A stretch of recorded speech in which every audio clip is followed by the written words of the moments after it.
Apocalipse capítulo 12, versículo 12.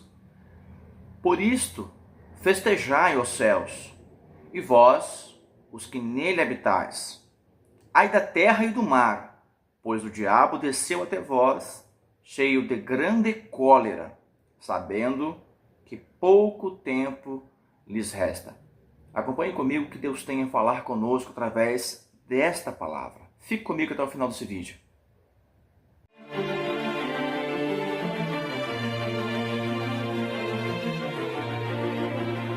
O texto aqui em questão mostra que houve uma guerra celeste, houve uma guerra no céu, nas regiões celestiais, onde Miguel e os anjos subordinados a Miguel é um arcanjo, é um anjo de primeira linha, de primeira classe. Ele luta contra o dragão, também chamada a antiga serpente, ou simplesmente diabo e Satanás. O texto descreve que este dragão, esta antiga serpente, o diabo e Satanás, ele é o acusador, ele é o tentador, o destruidor, como os seus próprios nomes sugerem.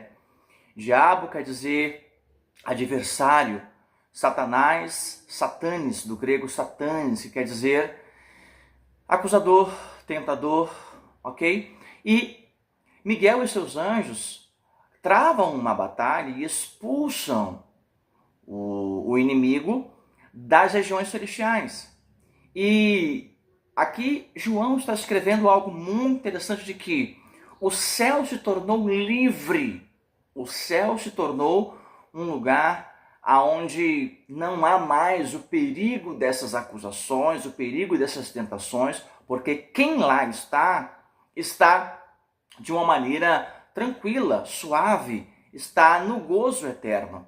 Mas João está dizendo que é perigoso para quem está nesta terra, porque ele desceu até nós. Está aqui o texto dizendo que ele desceu até nós, desceu até vós, cheio de grande cólera, cheio de grande ira. Cólera é uma palavra também significante de ira, de raiva, de ódio, rancor, de premeditação do mal. Então ele desceu até vós com grande cólera, com grande ira, e tem um motivo.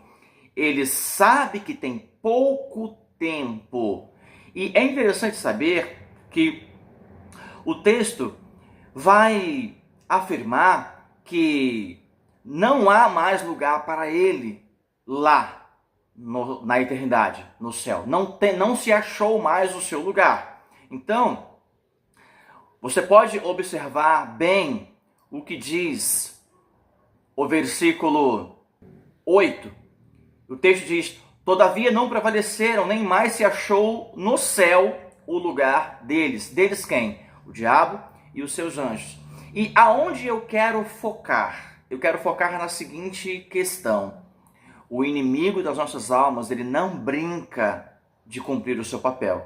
Ele não brinca de fazer o seu trabalho, que é destruir, que é aniquilar, que é interromper, que é tentar, que é odiar, tramar ações negativas, ruins contra os servos de Deus, que é frustrar os planos das pessoas que desejam viver uma vida diante de Deus. Então, o inimigo não brinca.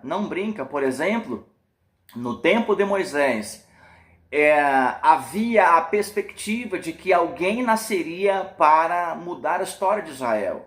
E o que o inimigo tramou? O que o diabo tramou? O assassinato de muitos bebês. No tempo de Jesus, foi dito que o rei de Israel havia nascido. Herodes se perturbou, todo Israel também ficou alarmado, perturbado. E qual foi o plano? Destruir todas as crianças de 2 anos para baixo. Na nossa contextualidade, não há uma política tão grande envolvendo partidos, envolvendo ideologias, envolvendo ONGs, que querem o quê? A aniquilação de crianças, de bebês, como, por exemplo, a imposição da lei do aborto.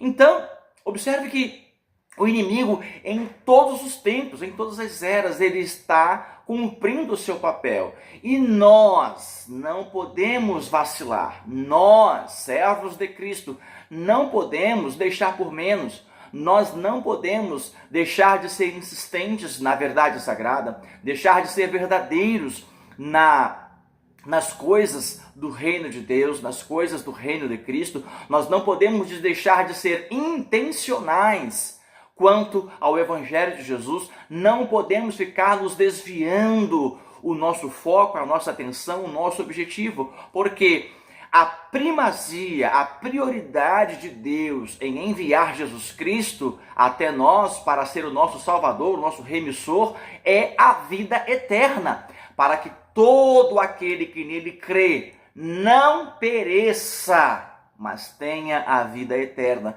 Então, as preocupações da era presente, das questões humanas, elas não devem suplantar as necessidades e a prioridade de Deus para conosco, que é a eternidade. Então, sigamos firmes, como Paulo escreveu aos Coríntios, capítulo 15, verso 58, meus irmãos, sejam firmes, sejam constantes, sejam sempre abundantes na obra do Senhor, porque o vosso trabalho não é vão no Senhor. Fique firme, irmão, fique firme, irmã, e saiba que este mundo, o que estamos vendo, presenciando e vivenciando, não há sinais de melhora, não há sinais de que as coisas se tornem um pouco mais leves, pelo contrário. Jesus mesmo disse que no mundo nós teríamos aflições, mas era para termos bom ânimo. E ele deixou um exemplo, ele deixou uma frase que parece não fazer sentido, mas ele disse, eu venci o mundo. E daí nós lemos posteriormente em Romanos que nele nós somos mais do que vencedores. Então, seja fiel a Cristo, fique firme no seu propósito, seja sempre abundante e saiba, o inimigo não brinca de ser inimigo. Forte abraço e um beijo no seu coração. Fique com Jesus.